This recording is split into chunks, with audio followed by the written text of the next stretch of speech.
I was hired as a night security guard for an old hospital in the outskirts of town.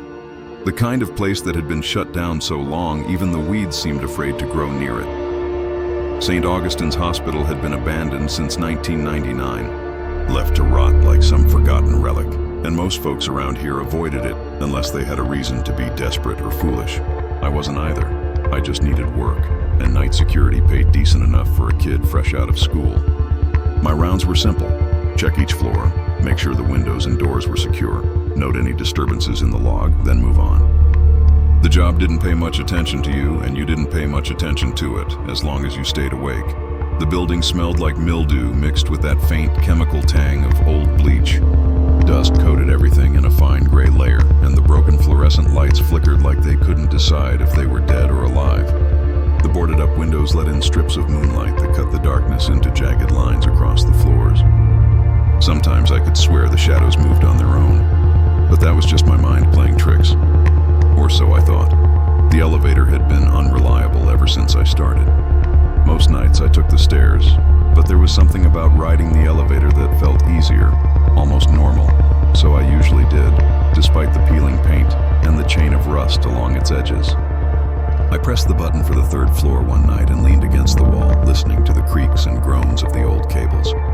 The numbers lit up as expected, 1, 2, 3. But then the panel lit a number I hadn't seen before, 4. My stomach sank. I knew the building inside and out. There were only 3 floors. The fourth had never existed, at least not officially. The doors slid open with a groan, and I hesitated, gripping the handrail. The hallway was dimly lit by the remnants of flickering fluorescent bulbs, and the smell hit me first. A strange mix of antiseptic, dust, and something coppery I couldn't identify. The walls were lined with peeling wallpaper, yellowed with age, and the linoleum beneath my feet was cracked and spongy. I stepped out, half expecting the floor to collapse under me, but it held. My flashlight, which I had on just for the stairs, barely cut through the gloom. Old medical charts were scattered along the hall. Some had patient names, dates, scribbled notes in handwriting that made my skin crawl just to read. And then I heard it, a low, continuous hum, almost like a generator, somewhere deep in the floor ahead. I thought maybe it was a fuse box, though I couldn't remember seeing one mapped out here. My heart rate picked up, and I moved cautiously toward the sound. Each step seemed to echo unnaturally, like the hallway itself was breathing. I rounded a corner and froze. Beds, lined up in neat rows as if the floor had been operational yesterday, stood silent. The sheets were pristine, though yellowed with age, and in each bed lay a person, perfectly still, staring at me with eyes that reflected the weak light like mirrors. There was no movement, no sound, just the weight of all that silence pressing down on me. I could hear my own breathing, harsh and loud in the otherwise still hallway. I swallowed hard and took a step back, my flashlight beam shaking in my hand. I wanted to leave, to turn around and get back to the elevator. But when I looked at the panel, the button for the floor had vanished. The doors that had opened just seconds before were now a solid wall. Panic pressed against my ribs. I ran down the hall, my feet scuffing against the linoleum, the hum growing louder, almost angry, as if the floor itself resented my intrusion. Every door I passed rattled as if something inside was shaking it from the other side. I found a stairwell at the end of the hall and didn't hesitate. The steps were old and uneven, but I ran without thinking, my flashlight swinging wildly. When I reached the third floor, everything seemed normal again. The familiar peeling paint, the old nurse's station, even the smell of mildew felt mundane, safe almost. My chest heaved, and I leaned against the wall, trying to tell myself it was just exhaustion, imagination, a trick of the night shift. I checked the clock in the lobby after I finally made it down. That's when my stomach dropped. A full hour had passed. 1 hour. I had been gone maybe 5-10 minutes. I checked the elevator again, the same one that had delivered me to the impossible floor. My supervisor laughed when I told him what happened. He said flatly, "Son, that elevator hasn't worked in years. You've been in that building all night. You need to rest." I didn't sleep well that night, nor the nights that followed. I kept thinking about the beds, the patients, and that hum that seemed alive somehow. Every time I closed my eyes, I could see the pale faces staring, hearing the soft, steady hum echoing in the hallways. I started noticing things on my rounds that I hadn't before. A chart in the corner, turned just so that I could swear moved when I looked away. The lights flickering even when I swore the breaker had been off. The air that seemed colder, heavier, thicker in certain corners. Eventually, I stopped taking the elevator altogether. I stuck to the stairs even though my legs ached. I began to time myself carefully, noting the hours it took to reach each floor, marking the doors I passed. But sometimes, just sometimes, I would hear that low hum again, soft at first, like it was calling me. And sometimes I thought I saw shadows moving in the corner of my eyes, shapes that weren't supposed to be there.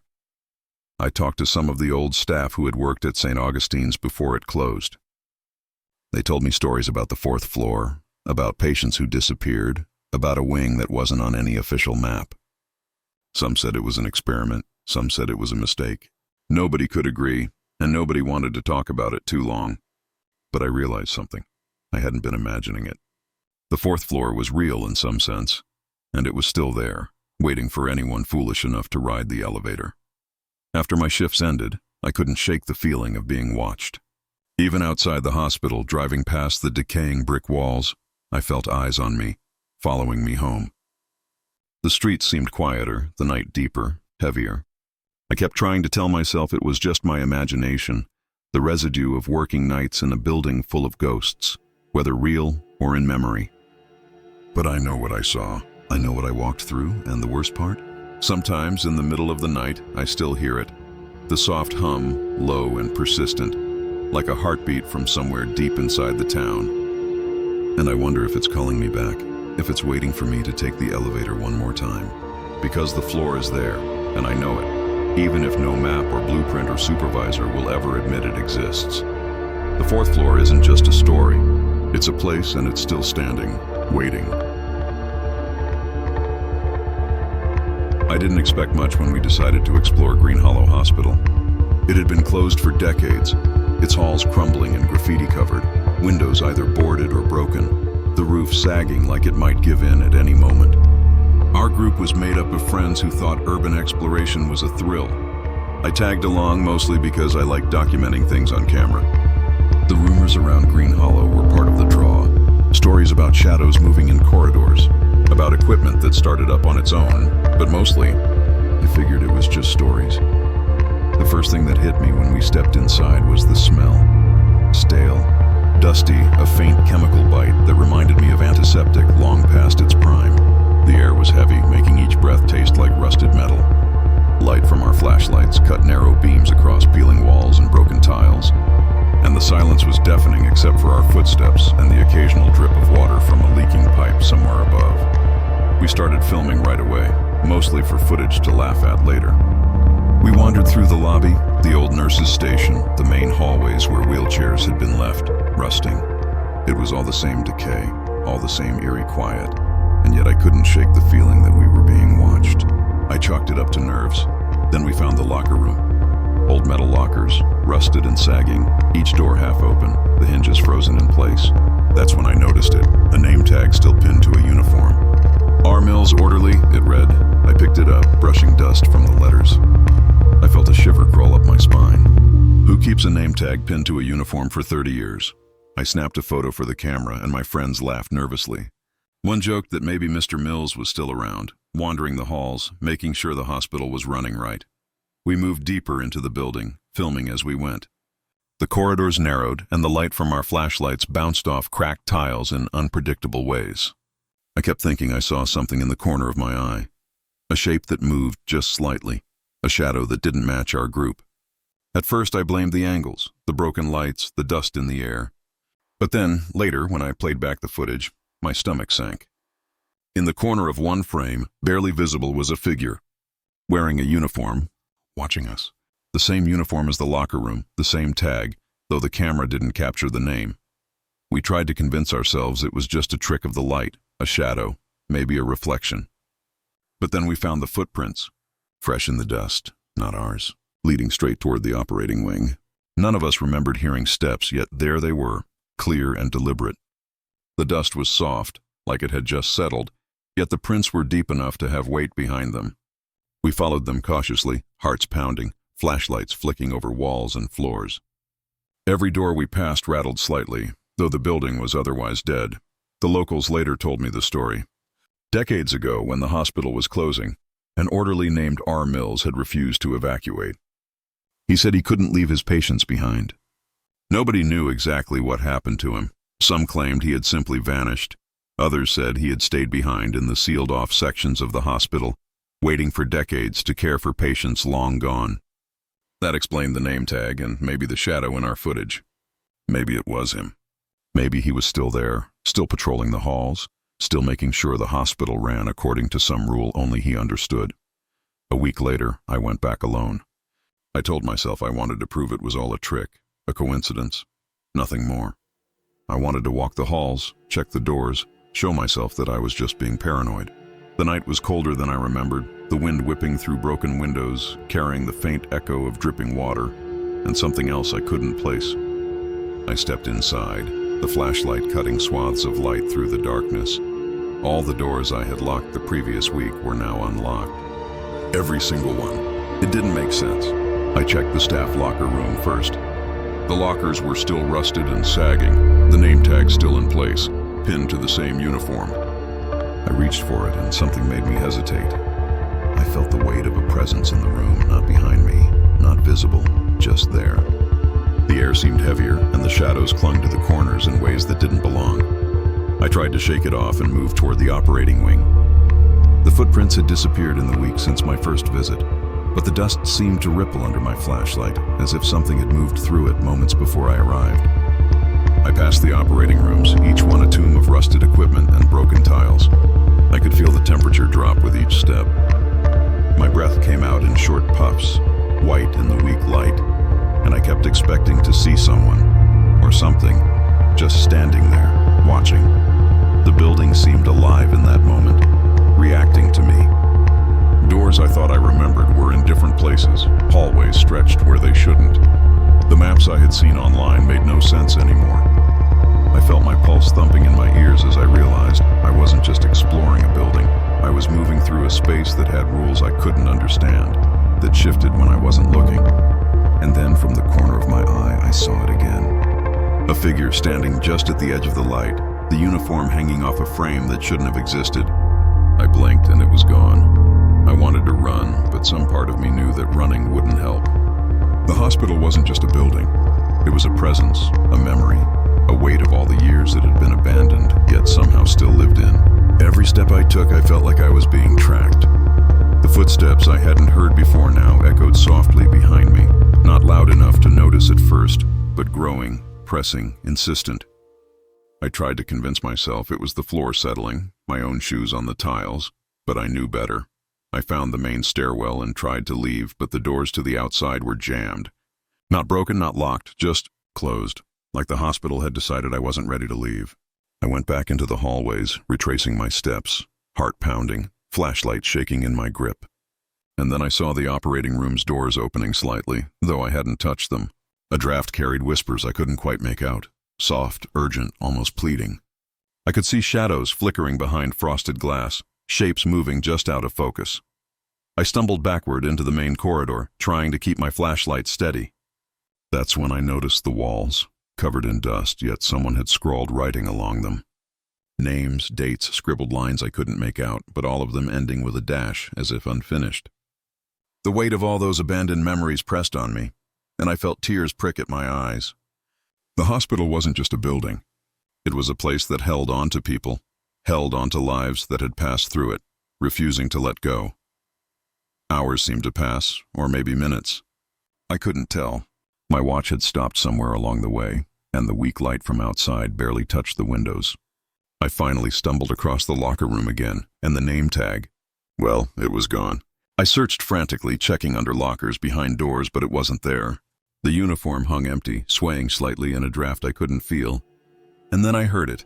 Footsteps, slow, deliberate, right behind me. I froze, every muscle tensed, flashlight trembling in my grip.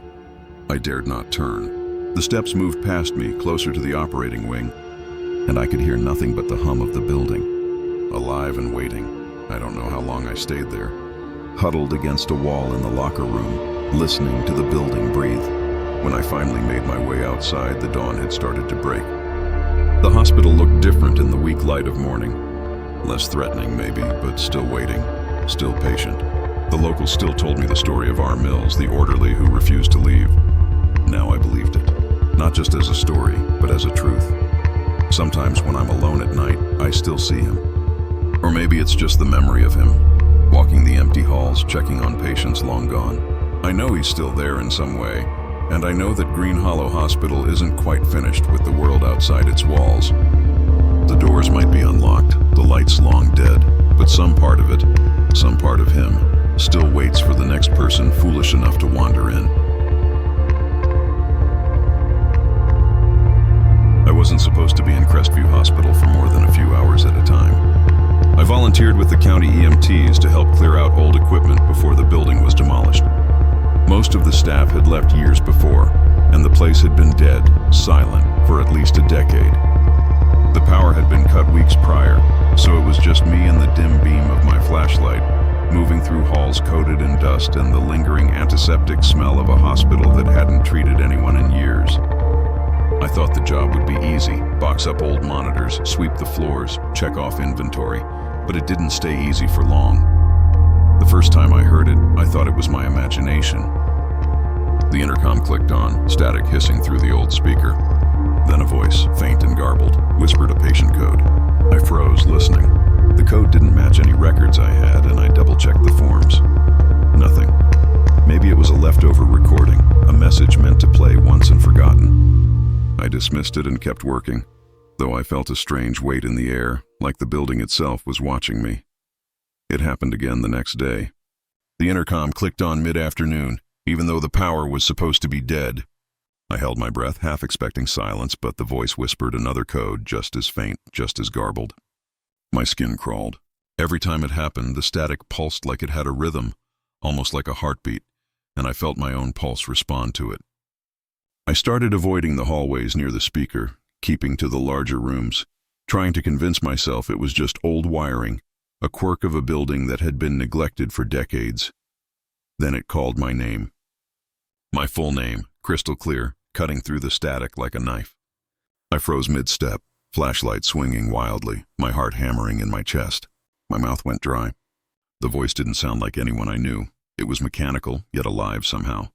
I stared at the cracked grill above, the faint hum of electricity still pulsing through it, and I felt a chill run from the back of my neck to the soles of my feet. I wanted to leave, to run out of that building, but curiosity, and some stupid sense of responsibility, kept me rooted. I followed the sound to the nurse's station. The intercom's message light blinked on and off, though there was no power supposed to be flowing through it. I pressed play and the recording came through. The timestamp read live. My stomach turned. I held the speaker close. There was a shallow, labored breathing. Someone whispering, barely audible. Room 12. Room 12. I felt my knees weaken. I knew that room. That room had been sealed decades ago after a patient's suicide. It had been left untouched, locked, and forgotten, except by the whispers that now seemed to come from somewhere just behind me. I approached room 12 slowly. The door was still sealed, the paint cracked and yellowed. I fumbled with the handle, heart pounding, sweat running down my temples. My flashlight flickered, casting long shadows across the peeling walls. I forced the door open, even though every instinct screamed not to. The air hit me like a wave, cold, heavy, smelling of antiseptic, and something coppery beneath it. My stomach lurched. I stepped inside. The room was small, clinical, still arranged as it had been all those years ago. A single bed sat in the middle, sheets long decayed to a dull gray. The floor was thick with dust, and my flashlight caught writing scrawled on the walls in that dust. My name, my full name. I stumbled backward, the flashlight dropping slightly, and I could see the letters smudged as if someone had been tracing them over and over. I tried to convince myself it was coincidence, that someone had been here recently, but I was alone, or at least I thought I was. I turned back to the intercom, half expecting the voice to call again, and it did. My name, repeated, and then whispering again, "Don't leave. Stay. I felt a weight press on my chest. The air felt thicker, alive, almost suffocating. Every shadow stretched unnaturally, and the hum of the building seemed to grow louder, like it was breathing in time with me. I stumbled backward out of the room, trying to shake off the terror. telling myself it was all some elaborate prank or a faulty recording. But deep down, I knew that wasn't true. I went through the hospital in a daze, trying to find a way out. Each hallway seemed longer, darker than I remembered. The intercom clicked on again, this time from the other end of the building. The static pulsed, a slow, insistent beat. It whispered codes again, but now they were names. Names of patients I had never heard of, followed by the faintest sounds of sobbing. My stomach turned. I tried to block it out, pressing my hands over my ears, but the whispers seemed to creep under my skin. At some point, I realized I wasn't alone. The shadows in the corner of my vision moved, slow and deliberate, but whenever I turned, there was nothing. The air carried a faint metallic scent, and I could hear the scuff of shoes or something moving just beyond the light. Every door I passed rattled, even though there was no wind, no breeze, no one to touch them. The building itself seemed alive, aware, and I was intruding on it. I finally reached the main stairwell, thinking I could escape. But the doors were stuck. I tugged, shoved, kicked, nothing worked. I realized then that leaving wasn't the building's choice. It was mine. Somewhere deep inside, I knew that the intercom, the whispering voice, the shadows, all of it was tied to the hospital. It didn't want to let go of me yet. I felt myself trembling, sweat dripping from my forehead. Every instinct screamed run, yet every step I took seemed to echo louder, drawing attention. Hours seemed to blur. The static pulsed through the intercom at irregular intervals, whispering fragments of words, numbers, names. I found myself pacing the hallways, flashlights swinging, heart pounding, trying to make sense of it all. The shadows never left, stretching longer, creeping closer, though I could never catch them. At some point, I collapsed on the floor of the nurses' station, gasping for air, head spinning. I couldn't tell what was real anymore. When I finally stumbled outside, the sun had barely risen, weak and pale. The hospital loomed behind me, its windows like black eyes watching. I left the intercom buzzing behind me, the faint hum fading only as I rounded the corner and got into my truck. My hands shook, my stomach still turned, and I couldn't stop thinking about the room, the writing, the voice calling my name. I haven't been back since. Part of me wants to prove it was a mistake, a glitch, a trick of my mind. But the other part knows better. The building isn't gone yet. It's still there, still listening, still whispering. And I know that if I ever return, the intercom will call my name again and the static will pulse like breath, and I might not leave the same way I came in. I worked maintenance for the county for a few years, mostly checking on old public buildings, making sure pipes weren't leaking, that doors and windows were secure, and that nothing had fallen apart beyond repair. One of the more unusual jobs I got assigned was St. Mary's Hospital. It had been closed since 1987, left to decay, and by the time I showed up, the building was a husk of rusted metal and broken tiles. They told us the demo crew was coming in the next week, but before that, we needed to inspect the basement. We were warned ahead of time that the basement housed the old refrigeration units, the morgue, and equipment that hadn't been touched in decades. I went with a co-worker, Dan, and a flashlight, the kind that barely cuts through dust-heavy air. The staircase leading down groaned under our weight, and the air grew colder the deeper we went. There was no light, no hum of electricity, just the faint, constant vibration of those ancient refrigeration units. The kind that seemed like they could start up at any moment, or that might already be running when you weren't looking. The morgue doors were still sealed shut. Frost clung to the metal handles like they had been used yesterday. Dan laughed nervously and said, "I hope no one's still chillin' down here." And for a moment we both tried to make light of it. But the frost, the stillness, the way the cold seemed to press in on us, made the joke feel hollow. I shined my flashlight along the rows of drawers, each one still neatly aligned, the metal cold and unyielding. Some of the handles had rust, others looked pristine, as if they had been polished regularly. It didn't make sense, and I couldn't shake the feeling that someone, or something, was waiting for us to disturb it. Dan pulled the drawer halfway open.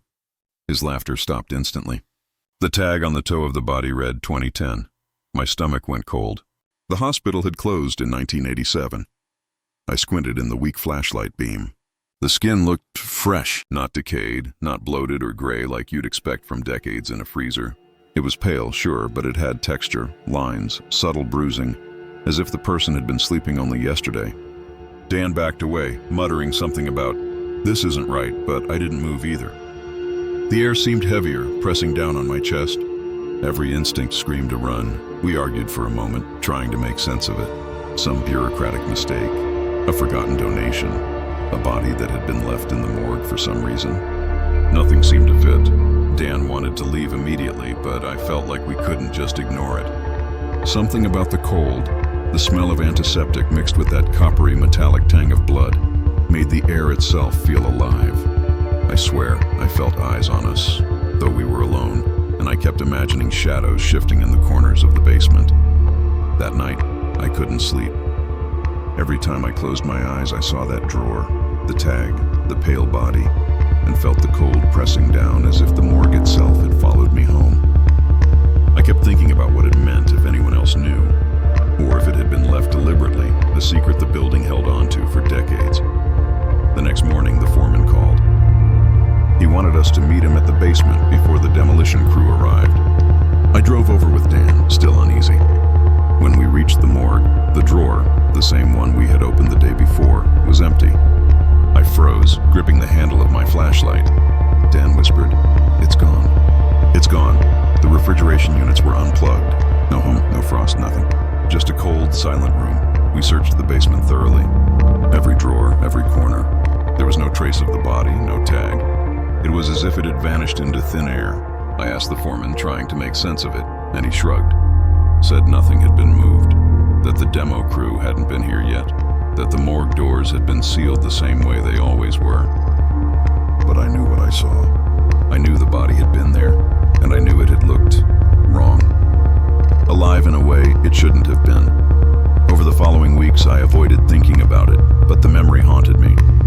I would see the morgue in my dreams, the frost clinging to the handles, the pale body staring up from the drawer. The air smelled cold, antiseptic, metallic, and I could feel the basement pressing down, as if it was a living thing, keeping secrets it refused to share.